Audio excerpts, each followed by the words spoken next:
नमस्कार, सुबह के 10 बज रहे हैं। आप देख रहे हैं आज सुबह साथ आपके, मैं हूं अर्पिता आर्य। शुरुआत इस वक्त की बड़ी खबर के साथ करेंगे, जहां कोलकाता में एक भीषण आग की खबर सामने आ रही है, जिसके बाद दमकल विभाग की गाड़ियां मौके पर मौजूद हैं। आग पर नियंत्रण, काबू पाने की कोशिशें युद्ध स्तर पर हो रही है। तो कोलकाता के सॉल्ट लेक इलाका, जहां पर भीषण आग की तस्वीर आप देख रहे हैं, धू कर ये पूरा इलाका जो है वो जलता हुआ नजर आ रहा है। कई दुकानें जो है वो आग की चपेट में आई हैं। एक शख्स भी घायल हुआ है।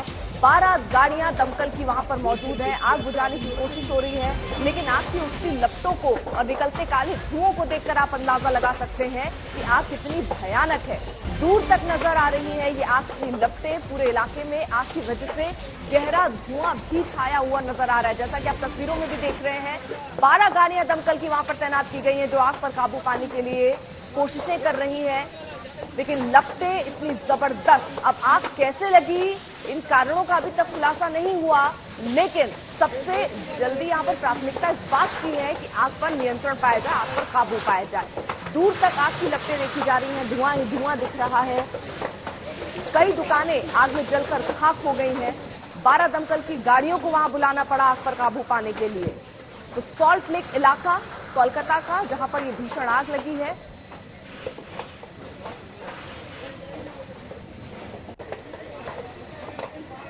तो आग की लपटों को देखकर आप अंदाजा लगा सकते हैं कि इसने अपनी जद में आए हर चीज को राख कर दिया होगा। जैसे ही ये सूचना दमकल विभाग को दी गई, दमकल विभाग की गाड़ियां मौके पर पहुंची हैं और एक दो नहीं 12 गाड़ियां इस वक्त दमकल विभाग की वहां पर मौजूद हैं और आग बुझाने का काम वहां पर चल रहा है। एक शख्स के घायल होने की खबर है। उस वक्त जो लोग अंदर थे उन्हें तुरंत निकाला गया। अभी प्राथमिक तौर पर और जो जानकारियां सामने हैं कि 12 दमकल विभाग की गाड़ियां हैं, लेकिन अभी ये सब जानकारी हाथ नहीं लग पाई कि आग कैसे लगी, क्या अंदर उस वक्त और लोग मौजूद थे, उनको निकाला गया, या कुछ लोग इसमें फंसे भी रहे जिनको निकालने की अभी भी कोशिश हो रही है। लेकिन ये लपटें जरा आप आग की देखेंगे तो अंदाजा लगा पाएंगे कितनी भयानक ये लपटें और कितनी भयानक ये आग।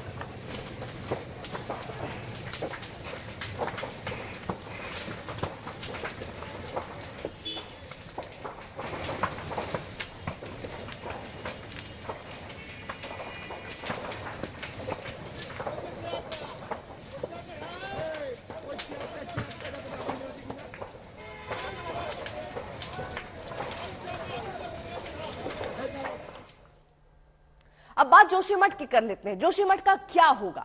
आशियाने की जो जंग जोशीमठ को लड़ने पड़ रही है, आशियाने को लेकर, वो आखिरकार कहां जाकर खत्म होगी? जोशीमठ में अगले 2 दिन बारिश का अलर्ट है। दरार बढ़ने का खतरा बढ़ गया है। खतरा यह भी है कि दरार और चौड़ी हुई तो इमारतें जल्द क्षतिग्रस्त हो सकती हैं। जोखिम इसलिए भी बड़ा है क्योंकि उत्तराखंड के पहाड़ों पर बर्फबारी शुरू हो गई है और इसका असर जोशीमठ तक पहुंच सकता है।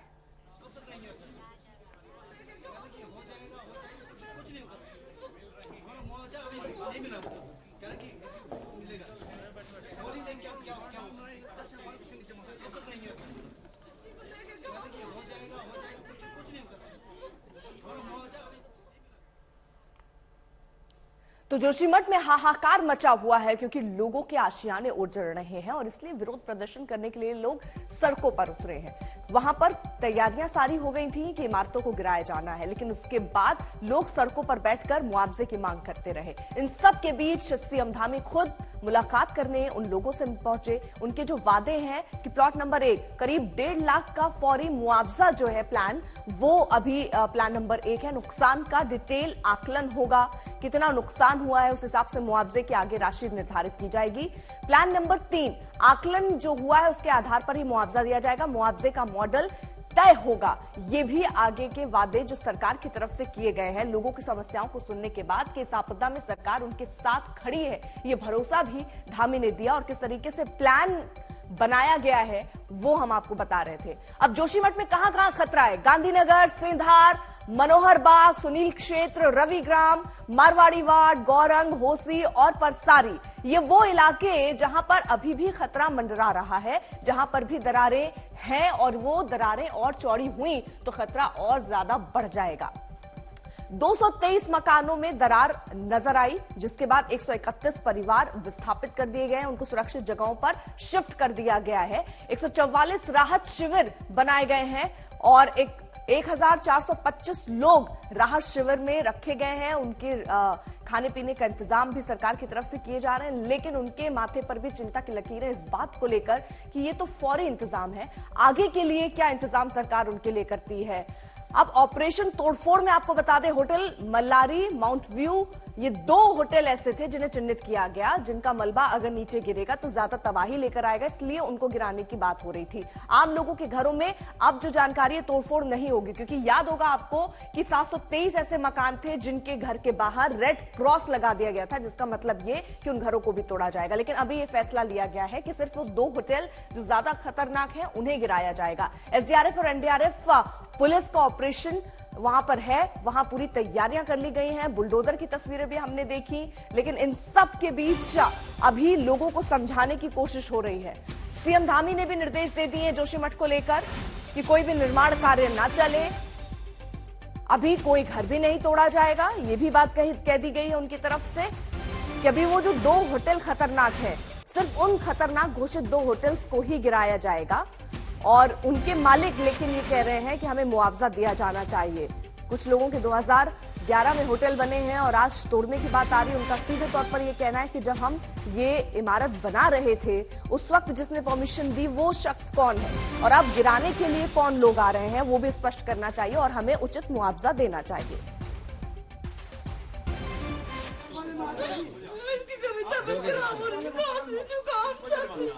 इतने दिन से बेघर हो गए, हमने घर छोड़ के कुछ न कुछ सुविधा निकाल, ऐसे हम नहीं रह सकते। कल आप एक बार हमारा घर देख लेना, हमारे उस दिन आए 7 दिन पीछे तक नहीं आए, उस घर में रहने लायक नहीं है। कुछ डिसीजन नहीं, कुछ डिसीजन नहीं, ये गुमराह कर रहे हमको। अभी हमारी सभी मीटिंग हुई, उसको कुछ गुमराह कर रहे हैं।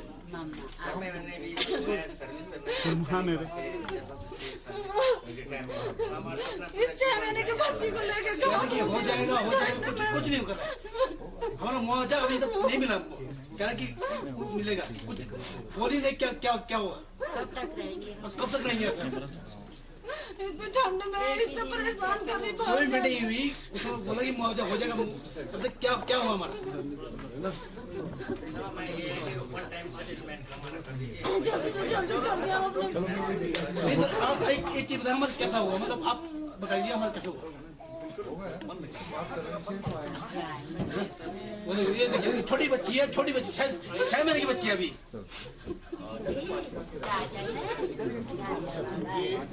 जिसका घर अपने आप को दिखाया जा रहा है, 6 महीने की खुशी है, आपको करवाया था। आप भी एक हमारी उम्मीद है जो आप कुछ कर सकते हैं।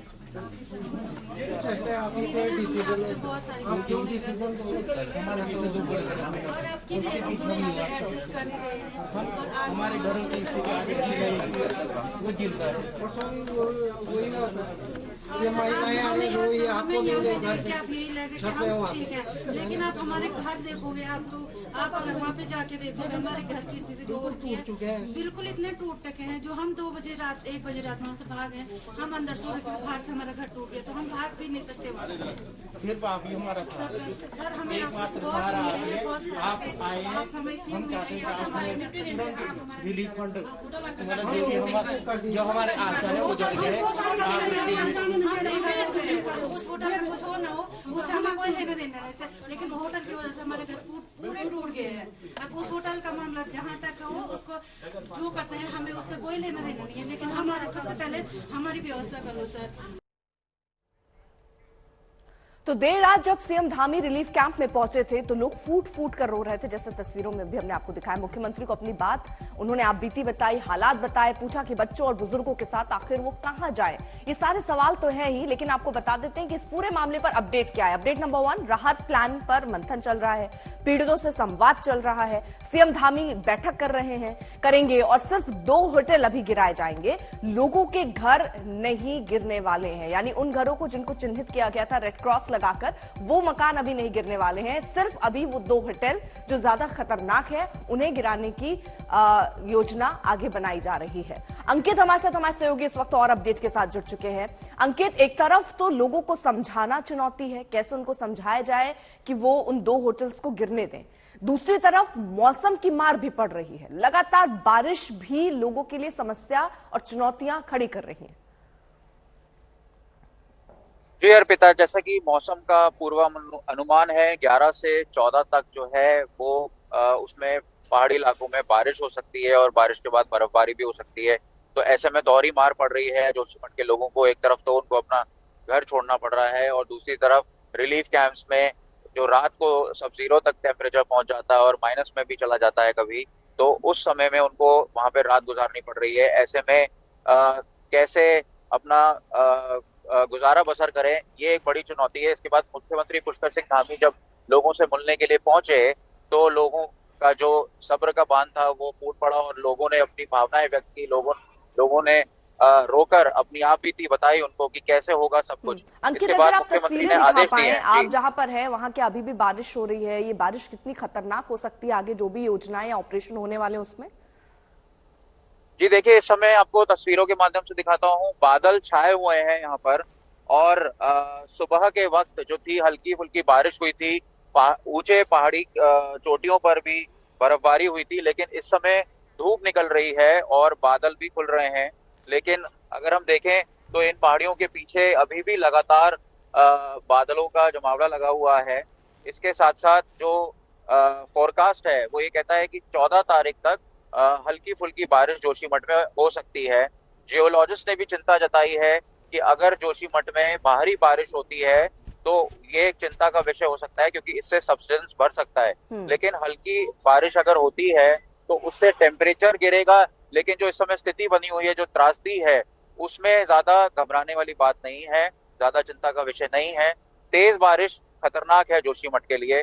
उधर सरकार जो है लगातार जो है राहत प्लान के लिए योजना बना रही है और मुख्यमंत्री पुष्कर सिंह धामी 13 तारीख यानी कल एक इमरजेंसी कैबिनेट मीटिंग भी बुला सकते हैं, जिसमें वो कैबिनेट मिनिस्टर्स के साथ डिस्कस करेंगे कि जोशीमठ के लिए क्या नीति लाई जाए जिससे लोगों को राहत मिले। ठीक है अंकित, आप नजर बनाए रखिए, पल पल की अपडेट हम आपसे लेते रहेंगे। इन सब के बीच जब पुष्कर सिंह धामी जो कि उत्तराखंड के मुख्यमंत्री हैं लोगों के बीच पहुंचे उनसे मुलाकात करने, तो वहां पर भी उन्होंने भगवान का जिक्र किया। उन्होंने कहा कि हम अपने देवताओं से ये प्रार्थना जरूर करेंगे कि जल्द से जल्द इस आपदा से निपटने की हमें शक्ति दे और एक राह सुझाए। वहीं आपको बता दें, इससे पहले उन्होंने सीएम ने मंदिर में जाकर भी पूजा पाठ की थी, अर्चना की थी और एक दुआ मांगी होगी, क्योंकि उनका भी कहना है कि उत्तराखंड जो है वो आपदा प्रभावित ही क्षेत्र माना जाता है और कभी ना कभी ऐसे आपदे के लिए हम तैयार भी रहते हैं, क्योंकि ऐसे आपदा आते रहते हैं, इसलिए हमें इसमें मजबूती के साथ इससे लड़ना है। उत्तराखंड के मुख्यमंत्री पुष्कर सिंह धामी ने कल रात जोशीमठ में बिताई। उन्होंने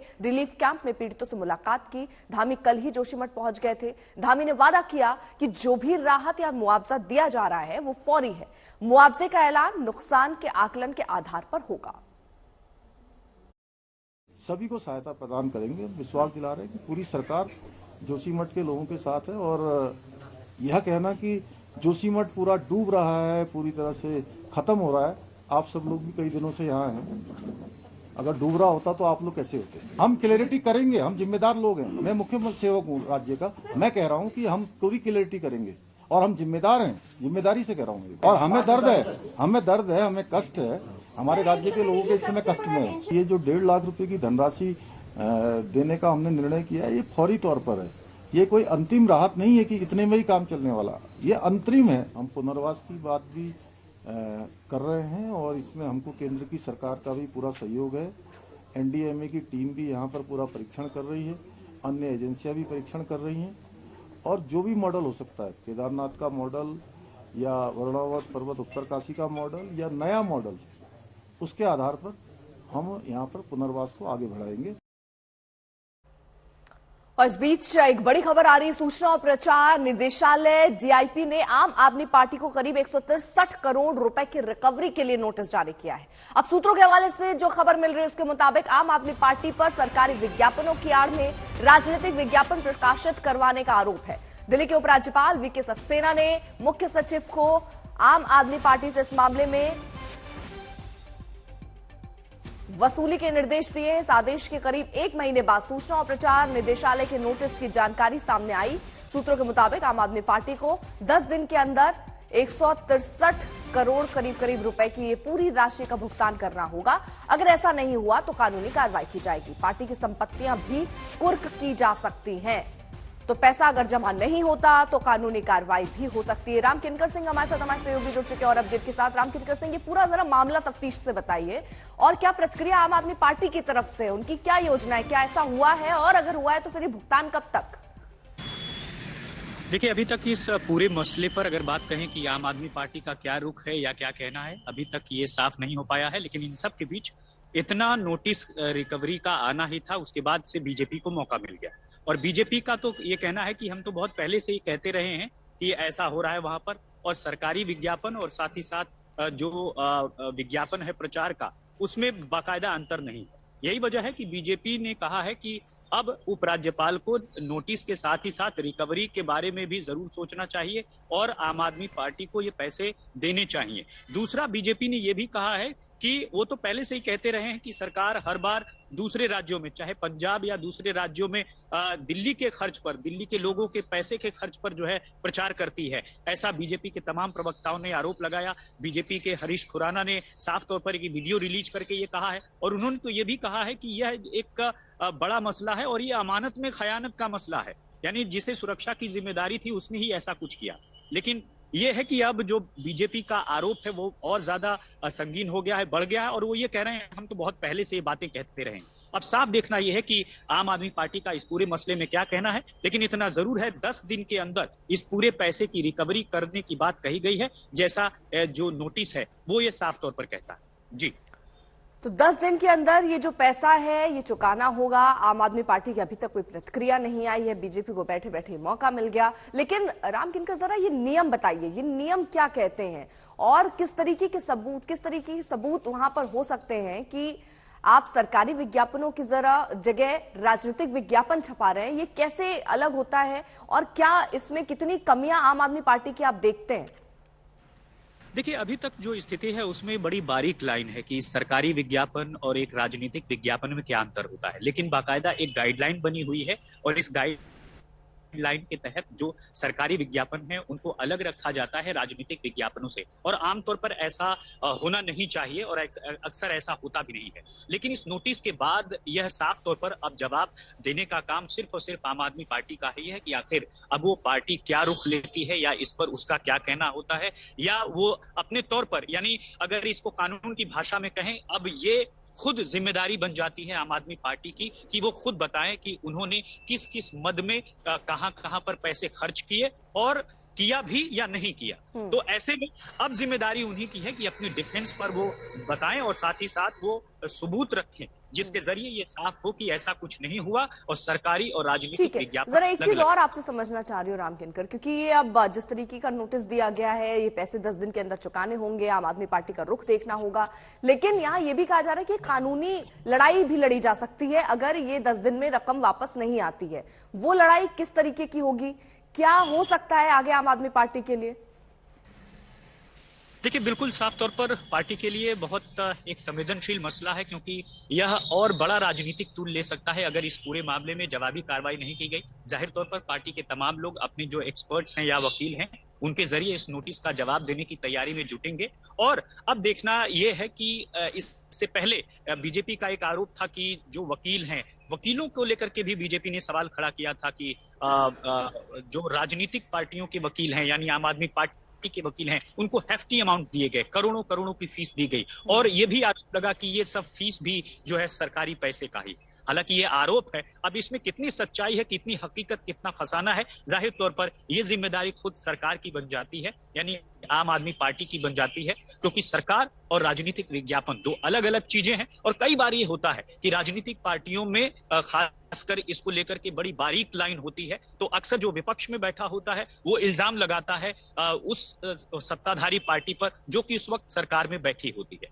लेकिन सरकार में बैठी हुई पार्टी की भी जिम्मेदारी है कि वह ये साफ तौर पर पब्लिक प्लेटफॉर्म पर बताए कि क्या हकीकत है और क्या फसाना और खासकर इन आरोपों में कितनी सच्चाई है। लेकिन अब चूंकि लीगल मसला हो गया है, नोटिस दिया गया है और बाकायदा कहा गया है कि 10 दिन के अंदर इसकी रिकवरी भी की जानी चाहिए, तो यह साफ तौर पर है कि बहुत जल्द से जल्द पार्टी के प्लेटफॉर्म पर भी मुझे लगता है कि जरूर कुछ न कुछ कहा जाएगा और बताया जाएगा कि आखिरकार इसमें कितनी सच्चाई।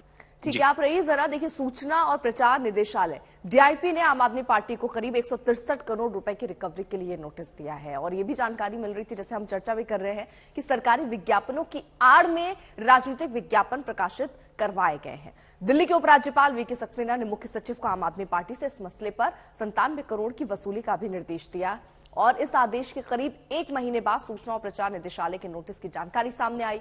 सूत्र ये भी कह रहे हैं कि आम आदमी पार्टी को 10 दिन के अंदर ये रकम चुकानी होगी, इसका भुगतान करना होगा और अगर ऐसा नहीं हुआ तो एक कानूनी कार्रवाई भी हो सकती है, पार्टी की संपत्ति भी कुर्क की जा सकती है। तो ऐसे में आम आदमी पार्टी की मुश्किलें आगे बढ़ती हुई नजर आ रही हैं। अब जवाब आम आदमी पार्टी इस पर किस तरीके से देती है, इस पर भी नजर रहेगा। रामकिनकर, बहुत बहुत शुक्रिया आपका तमाम जानकारी के लिए। दिल्ली में एक बार फिर एक ऐसी वारदात हुई है जिससे महिलाओं की सुरक्षा पर सवाल खड़े हो रहे हैं। अब बात इसकी, दिल्ली में एक महिला कैब ड्राइवर पर हमला हुआ। वारदात 9 जनवरी की है। उबर कैब चलाने वाली लेडी ड्राइवर प्रियंका के मुताबिक 9 जनवरी को दिल्ली के आईएसबीटी के पास लूटपाट के इरादे से 2 लोगों ने कैब पर पत्थर फेंके। पत्थर से कैब का शीशा टूट गया। वो जब गाड़ी देखने के लिए नीचे उतरी तो 2 लोगों ने पैसे छीन लिए, मोबाइल छीनने की कोशिश की। जब उसने विरोध किया और मदद के लिए आवाज लगाई तो गर्दन पर बियर की बोतल से हमला हुआ। दिल्ली में एक महिला उबर ड्राइवर के साथ मारपीट की गई और लूटपाट की कोशिश की गई। जब महिला ड्राइवर ने मदद मांगी तो आम लोग भी नहीं, यहां तक कि पीसीआर कॉल के बाद तकरीबन आधे घंटे बाद पुलिस मौके पे पहुंची। हमारे साथ बात करने के लिए प्रियंका देवी हैं जो उबर चलाती हैं, उनसे बात करते हैं। कब की बात है ये? सर, ये 9 जनवरी की बात है, रात के 3 बजे की। जब मैं अपने कस्टमर को पिक करने के लिए जा रही थी तो सडनली 2 लोग आए। पहले तो उन्होंने ईंट से हमला किया, मेरी गाड़ी का शीशा तोड़ दिया और जब मैं उनसे विरोध करने लगी तो 5 मिनट की कॉन्वर्सेशन के बाद छीना झपटी के दौरान उन्होंने कांच की बोतल से मेरे गले पे हमला कर दिया। अच्छा, ये जो चोट लगी हुई है? हाँ जी सर। उसके बाद क्या हुआ फिर? उसके बाद में मैं काफी देर तक हेल्प के लिए चिल्लाती रही। जब 1-2 लोग मतलब गाड़ियां मेरे पास से गुजरी पर वो लोगों ने कोई हेल्प नहीं की मेरी, बस आए, फोटो खींच के चले गए। ना बाइक वाले भी रुके, ऑटो वाले भी रुके और बस फोटो लेके चले गए। उसके बाद किसी ने कोई हेल्प नहीं की। फिर एक उत्तराखंड की बस आ रही थी, उसमें से एक अंकल ने देखा, उन्होंने उतर के मेरी हेल्प की और अपना गला मैंने कपड़े से खुद दबा रखा था कि ताकि मुझे ओवर ज्यादा ब्लीडिंग ना हो। फिर पीसीआर को कॉल किया और उबर की जो पैनिक बटन होती है हमारी गाड़ी में, हमने उसे भी टच किया पर उसका भी कोई रिस्पांस नहीं आया। और जब पीसीआर को उन्होंने कॉल किया, पीसीआर उसके आधे घंटे बाद आई और एम्बुलेंस को भी कॉल किया गया तो एम्बुलेंस मुझे सुबह 6 बजे कॉल कर रही है कि मैम आपको एम्बुलेंस चाहिए क्या। तो आधे घंटे तक तो किसी ने भी मेरी कोई हेल्प नहीं की। जो पीसीआर कॉल थी पहली आपने की थी या फिर पीसीआर कॉल की ही जो यात्री थे उन्होंने? जो यात्री थे उन्होंने की थी, क्योंकि मैं ओवर ब्लीडिंग की वजह से तकरीबन बेहोशी की हालत में थी। तो जो पहली पीसीआर कॉल थी वो यात्री ने की थी। और उस पीसीआर कॉल के बाद पुलिस कितनी देर में आती है मौके पे? आधे घंटे के बाद। कितने बजे पीसीआर कॉल करीब हुई होगी प्रियंका जी? 3 बजे। और कितने बजे पुलिस पहुंची? पुलिस आई थी 3:35 पे मेरे पास में। उसके बाद फिर पुलिस ने क्या किया? फिर पुलिस आई, गाड़ी को देखा मेरे, मैं उनसे बहुत रिक्वेस्ट कर रही थी कि सर पहले मुझे हॉस्पिटल पहुंचाइए, पर वो फिर भी कि आपकी गाड़ी में क्या हुआ है, कैसे चोट लगी है। मैंने कहा सर मैं बोल नहीं पा रही हूँ, आप पहले मुझे हॉस्पिटल लेके जाइए। जोशीमठ को लेकर एक बार फिर सीएम धामी ने विश्वास दिलाया कि सरकार पीड़ितों के साथ खड़ी है, लोगों के साथ पूरी तरह से न्याय किया जाएगा। और इसके साथ साथ ये भी कहा कि दरार वाले घरों के आकलन का काम जारी है और जो अभी मुआवजे की बात 1.5 लाख रुपए कही गई है वो अभी राहत दिया गया। ऐसा नहीं है कि ये 1.5 लाख ही मिलेंगे, अभी आकलन होगा कि कहां कितना नुकसान हुआ, उस हिसाब से आगे मुआवजा पीड़ितों को और मिलेगा। सरकार पीड़ितों के साथ खड़ी है, सीएम धामी ने ये बात भी कही और ये भी कहा कि पीड़ितों के साथ न्याय होगा। पूरे जोशीमठ के उनसे निवेदन किया गया और पुनः मंदिर से बाहर परिक्रमा की ओर हम आए हैं। मुख्यमंत्री जी पूजा अर्चना की है, क्या कुछ आज भगवान नरसिंह जी के स्थान पर यहाँ पर विधि विधान से पहले गौ पूजा की, गुरु पूजा की, उसके बाद भगवान नरसिंह जी की पूजा की है, प्रार्थना की है कि भगवान हमारे इस संकट के समय में, आपदा के समय में हम सब की रक्षा करें और पूरी ब्राह्मणों के द्वारा संपूर्ण विधि विधान से यहाँ पर जो पूजा की गई और हम सब लोगों ने जो प्रार्थना की है, भगवान नरसिंह जी हमारे ऊपर कृपा करेंगे, हमारे जोशीमठ शहर पर कृपा करेंगे और जो ये आपदा आई है, ये आपदा ठीक हो जाएगी, शांत हो जाएगी और सभी को विश्वास करना चाहिए कि हमारा जोशीमठ शहर बचेगा। पूरे उत्तराखंड के अंदर जो जगह जगह तमाम प्रकार से इस प्रकार की बातें आई हैं कि पूरा उत्तराखंड खतरे में है, जोशीमठ शहर खतरे में है, भगवान नरसिंह जी की कृपा से हम इस सब से उभरेंगे। मैं सबको विश्वास दिलाता हूं, भगवान हम सर राहत पैकेज बढ़ाएंगे आप लोग कैबिनेट की बैठक में?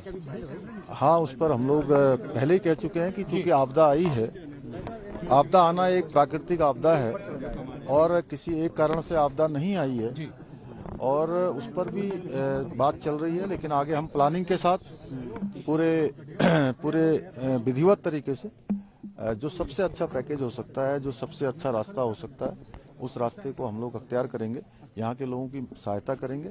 इस समय में हम हर तरीके से जोशीमठ के लोगों के साथ खड़े हैं, पूरी सरकार खड़ी है, माननीय प्रधानमंत्री मोदी जी का भी हम सबको पूरा हर तरीके से सहयोग का उन्होंने भरोसा दिया है और सारी टीमें यहाँ पर लगी हुई हैं, वो अपना आकलन कर रही हैं। एनडीएमए की टीम भी यहाँ पर काम कर रही है, अनेकों जो हमारे वैज्ञानिक हैं वह भी काम कर रहे हैं। उसके आधार पर जल्दी सबका आकलन करके जल्दी यहाँ के लोगों को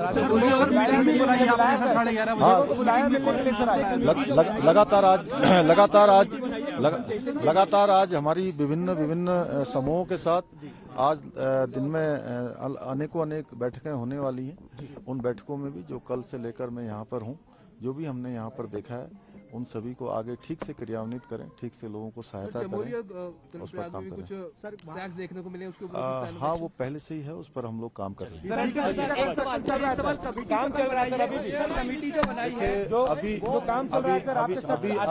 अभी सभी चीजों का हम लोग में जो भी देखा है, जो आप लोगों के माध्यम से, अन्य माध्यमों से हमें प्राप्त हुआ है, उन सभी के लिए ही आज बैठक बुलाई है।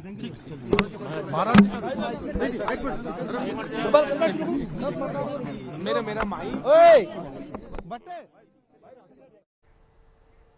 तो जहां एक तरफ लोगों के सामने चुनौतियां गहराती जा रही हैं, बढ़ती जा रही हैं, वहीं दरारें भी बढ़ती जा रही हैं और इसका सबसे ज्यादा असर कई इलाकों में देखा जा रहा है। लेकिन साथ ही साथ अगर कुछ और खतरनाक हो रहा है तो वो है बारिश, जो लगातार हो रही है, जिसकी वजह से दिक्कतें और बढ़ रही हैं। ये संभावना जताई जा रही थी कि अगर लगातार बारिश होती रहती है तो दरारें और ज्यादा बढ़ेंगी और ज्यादा खिंचाव होगा और खतरा जो मंडरा रहा था वो और ज्यादा बढ़ेगा और ऐसा ही कुछ दिखता हुआ भी नजर आ रहा है। इमारतों पर खतरा और ज्यादा बढ़ गया है। वो इमारतें जिनमें पहले से ही दरारें देखी जा रही थी, अब लगातार हो रही बारिश की वजह से हालात और बद से बदतर होते जा रहे हैं। खतरा हर गुजरते दिन के साथ और बढ़ता जा रहा है। मौसम विभाग की तरफ से भी कहा गया है कि अभी ये खतरा टलने वाला नहीं है, यानी बारिश अभी थमने वाली नहीं है, कुछ और दिन ऐसे ही बारिश होगी।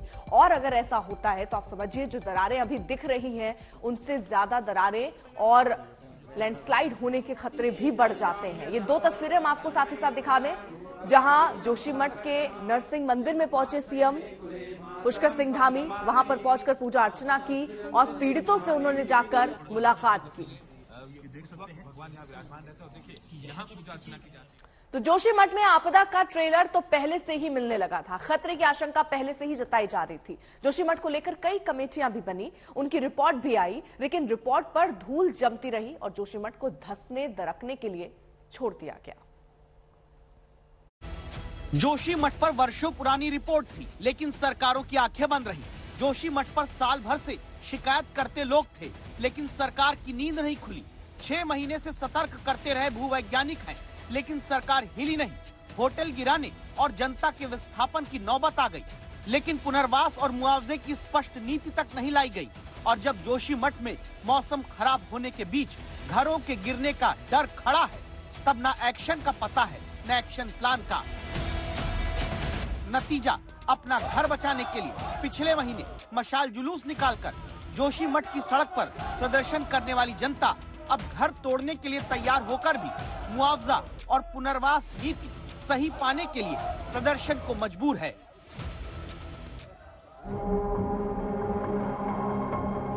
जिन्हें नहीं पता कि जोशीमठ का घर टूटने के बाद अब वो कैसे, कहां आगे रहेंगे, वो नागरिक और उन नागरिकों के जोशीमठ पर एक नहीं कई समस्याएं हैं। पहली सबसे बड़ी अब समस्या है जोशीमठ में खराब होता मौसम, जिससे जुड़ी दूसरी समस्या ये कि अगर बारिश बर्फबारी हुई, नमी बढ़ेगी, दरार चौड़ी होगी। तीसरी समस्या तब जन्म लेगी क्योंकि नमी से दरार और बढ़ी तो टूटते घर, होटल जल्दी गिर सकते हैं। चौथी समस्या जो उससे भी बड़ी हो जाएगी, अगर ये दो हिल चुके होटल जल्दी नहीं गिराए गए तो इनका गिरता मलबा दूसरे घरों को गिरा देगा, यानी जोशीमठ में तब बड़ी तबाही नजर आ सकती है। इस संकट को समझने के लिए जोशीमठ से संवाददाता अमित भारद्वाज की ये रिपोर्ट देखिए। हमारे ठीक पीछे जोशीमठ के दो होटल्स माउंट व्यू और मलारी इन है। इन्हीं दो होटल्स का ध्वस्तीकरण की कार्रवाई करने के लिए एसडीआरएफ की टीम स्टैंड बाय पे है। अगर इन होटल्स को नहीं तोड़ा गया तो धीरे धीरे पीछे की तरफ झुकते जा रहे हैं और खतरा यह है कि पूरे जो मकान इस टेरेन में नीचे बसे हुए हैं उसको डैमेज कर देंगे दोनों होटल्स। लेकिन 2 दिन से तैयारी के बाद भी जोशीमठ में जमीन धंसने के बाद इस होटल को इसलिए नहीं गिराया जा पा रहा क्योंकि सरकार उत्तराखंड में भरोसा ही जनता को नहीं दे पाई कि होटल को गिराना जरूरी है तो किस तरह मुआवजा दिया जाएगा, अगर घरों को गिराना जरूरी है तो किस तरह घर का हर्जाना देंगे, अगर घरों से हटना नागरिकों का जरूरी है तो किस तरह आगे पुनर्वास करेंगे। तो क्या जोशीमठ के लोग घर छोड़ दें तो आगे वो घर बच पाएंगे? क्या जोशीमठ के लोग घर लौट पाएंगे? इन सब का जवाब आज हम उसी कमेटी से पूछ कर लाए हैं जो जोशीमठ की आपदा पर जांच कर रही है। वो रिपोर्ट भी दिखाएंगे। उससे पहले जरूरी है पूछा जाए कि जो राज्य आपदाओं में घिरा रहता है वहां राहत के नाम पर एक्शन और एक्शन प्लान क्यों नहीं तुरंत दिखता? सरकार कह रही कि मार्केट रेट पे आपका पेमेंट किया जाएगा। जब पूछा गया कि मार्केट रेट क्या होंगे, उन्होंने कहा, सचिव साहब ने कहा ये मैं नहीं बता सकता। हमारी मांगे पूरी होगी तो हम क्यों बैठे यहाँ पे? क्या मांग रहे हैं? हमें जो हमारे होटल के पूरे वो है उनको पूरा उनका पूरा वो होना चाहिए। हाँ, तभी हम उठेंगे यहाँ से। तोड़ने के लिए तैयार है पर उचित मुआवजा दे दे, बद्रीनाथ के तर्ज पे विस्थापित कर दे और इसी के लंबे बैठे हैं धरने। यानी जिस होटल के कभी भी गिरने से नीचे और घरों को बड़े नुकसान का डर है, उस होटल समेत दूसरे घरों को गिराना जरूरी है, लेकिन सरकार आम लोगों को मुआवजे और पुनर्वास का भरोसा तक नहीं दे पाती। इसीलिए जोशीमठ का एक बार दौरा करके जा चुके मुख्यमंत्री पुष्कर धामी को दोबारा आकर जनता को समझाने की कोशिश करनी पड़ती है, जहां आज तक दस्तक देते हुए जनता के हित का सवाल करता है।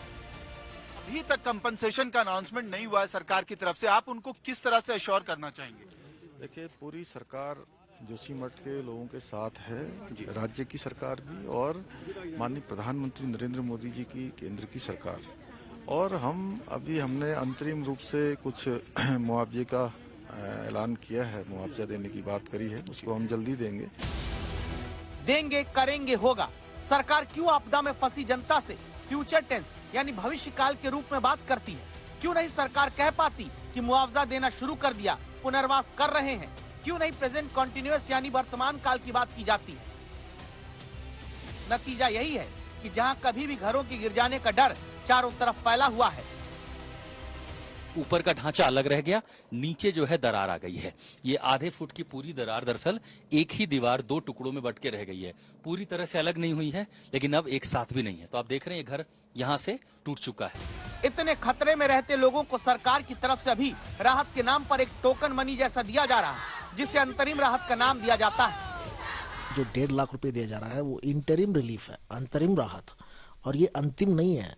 और ये फौरी तौर पर उनकी जो जरूरतें होती है उसको फुलफिल करने के लिए, क्योंकि लोग बेघर हुए हैं, लोगों को दूसरी जगह रुकना पड़ रहा है। दरअसल जोशीमठ के निवासी चाहते हैं उन्हें बद्रीनाथ के पुनर्विकास पैकेज की तरह मुआवजा दिया जाए। बद्रीनाथ विधानसभा में आने वाले जोशीमठ के लोगों को सरकार वरुणावत लैंडस्लाइड के बाद दिए गए मुआवजे के फार्मूले पर मदद देने की बात करती है। मैं इतना ही कह सकता हूं कि सारा आकलन करने के बाद जो सबसे अच्छा पुनर्वास का राहत होगी वो हम करेंगे। संभव है कि देश में ये रिपोर्ट देखते हुए कुछ लोगों के मन में सवाल आए कि अरे सरकार आपदा आई है तो तुरंत कैसे सबको मुआवजा और पूरे पुनर्वास का भरोसा दे सकती है। तब दस्तक देता सवाल ये है, अगर लंबे वक्त से जोशीमठ में दरार आने धंसने की शिकायतें रहीं तो सरकार ने क्यों नहीं बचाने और आपदा के वक्त मुआवजे और पुनर्वास के बारे में सोचा है। हम लोग साल भर से एप्लीकेशन दे रहे हैं, सब कुछ कर रहे हैं। मेरे पापा वहाँ गए, बोला घर की बुनियाद सही नहीं है। आज पूरा जोशीमठ ही हिल गया। आज जोशीमठ की ही बुनियाद हिल गई सर। जोशीमठ की बुनियाद हिलने के पहले आपका गांव हिला? पहले मेरा ही घर है जो जिस पे दरार आई थी। उसके बाद सर हमें रात को, जिस दिन हमारे मुख्यमंत्री जी आए थे, रात को SDM मैम आई थी, उन्होंने हमें हफ्ते भर के अंदर पहाड़ी कैफे में शिफ्ट कराया है। पहाड़ी कैफे में अगर वो नहीं करते दूसरे होटल में चले गए। हाँ जी, लेकिन हमारा सारा सामान अंदर पड़ा है। घर से भी जा रहे हैं सर, सामान की कोई व्यवस्था नहीं की गई है। जोशीमठ के घरों में दरारें जितना चौड़ी और जमीन जितनी धंसी, उससे कहीं ज्यादा विस्थापित के तौर पर छोड़ दिए जाने का डर जनता के मन में धंसा है। आपदा आने वाले प्रदेश में सरकारों को सोना नहीं चाहिए, लेकिन सरकार के कान पर जू तक नहीं रहेंगी। गवाही सुनाते हैं जिस IIT रुड़की में जोशीमठ की अभी की आपदा पर जांच चल रही, उसी कमेटी के प्रिंसिपल इन्वेस्टिगेशन प्रोफेसर महेश्वरी से, जो आज तक संवाददाता श्वेता सिंह को बताते हैं कि एक रिपोर्ट तो जोशीमठ को लेकर अगस्त में ही जांच के बाद सितंबर में दे दी गई थी। पानी जो है नेचुरल भी आता है और उसके अलावा ड्रेनेज का भी आता है। पानी जो है हाउस होल्ड से भी आ रहा है, हाउस होल्ड वाला पानी भी वैसे ही नेचुरल। उसमें क्या हो रहा है, सितंबर 2022 में आपने रिकमेंडेशन मतलब उसमें आइडेंटिफाई करके कि इसको आप कॉर्पोरेशन को पानी को मैनेज करिए। साहस और भरोसा नेताओं के दौरे से सिर्फ जनता को नहीं मिलेगा। साहस और भरोसा जनता जोशीमठ की तब पाएगी जब पुनर्वास का एक पूरा भरोसेमंद प्लान होगा, या इसके लिए भी किसी कमेटी की रिपोर्ट का इंतजार बताकर पल्ला झाड़ा जाएगा। जोशीमठ से अमित भारद्वाज, आशुतोष मिश्रा और रुड़की से श्वेता सिंह के साथ आज तक ब्यूरो।